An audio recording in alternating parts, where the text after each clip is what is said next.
The world is changing and our communities are changing. So I think we need to look at the priorities, at the opportunities, the challenges, the issues that we face, and ideally take a more coherent, whole place approach, looking more holistically at what we can do with our communities.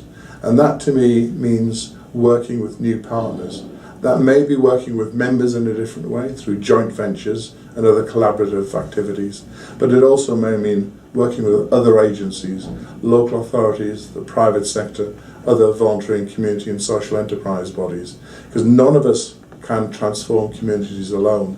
None of us have got all the answers, but working together, there's a possibility of us doing something really special. I'm sure that the locality is committed to working in partnership.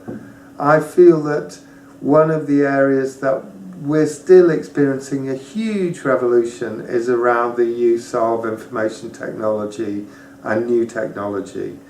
And so I think it's particularly important that, as well as looking at physical community assets, land and buildings, and the classic community enterprises, that locality finds really good partners to help us understand the possibilities of new technologies. I think where we have the public sector, the private sector, the community, the voluntary, local people together, working together to bring about change, I think that's where it's got significant impact. I'd like to see more private sector, more businesses, more local businesses, I should say, coming together, working with locality and all our members and our partners to drive change locally.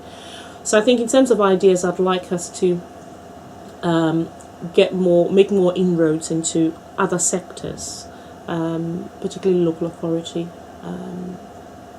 but also, as I said, the private sector, because I think that's where change can come about, and we can create a movement, a bigger movement, a passionate movement which sort of brings change locally. We are working, locality is working with other organisations, other campaigns. We can't do everything ourselves. Our ambition is to change the world a neighbourhood at a time. Well, that's great. Our members are the driving force, we think, in that. They are changing their own neighbourhoods and changing the wider world. But of course the task is enormous, so we have to join forces with others. One of the campaigns that we have supported is the Runnymede Trust's campaign to end racism in a generation. Another huge task, and what I particularly like about that campaign is that they're inviting people, organisations, institutions, to pledge what they themselves can do.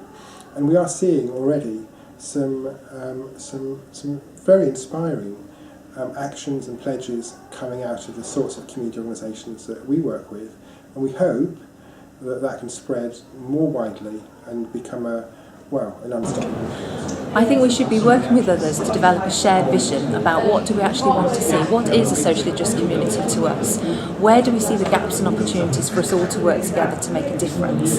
I think this is a really important time for locality. There are incredible pressures on communities, so I think if we could develop a shared vision, a shared approach, we could pick some of the things that we want to work on together.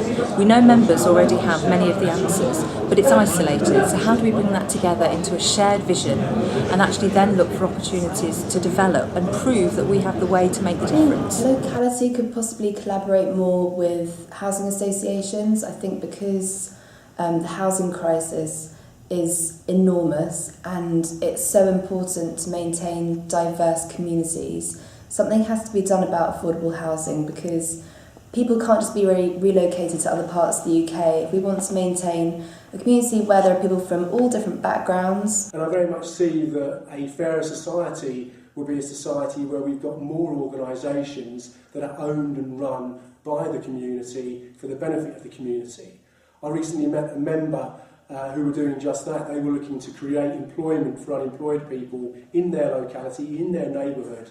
So, for instance, there is no garage in the neighbourhood, so they would set up a garage so that local people in the neighbourhood would use that garage. Therefore, the money spent in that locality, in that local economy, stays in that local economy for the good of the local economy. And I think we need more socially focused, socially owned, community owned businesses whose priority is providing essential public services at a fair price rather than maximising shareholder value.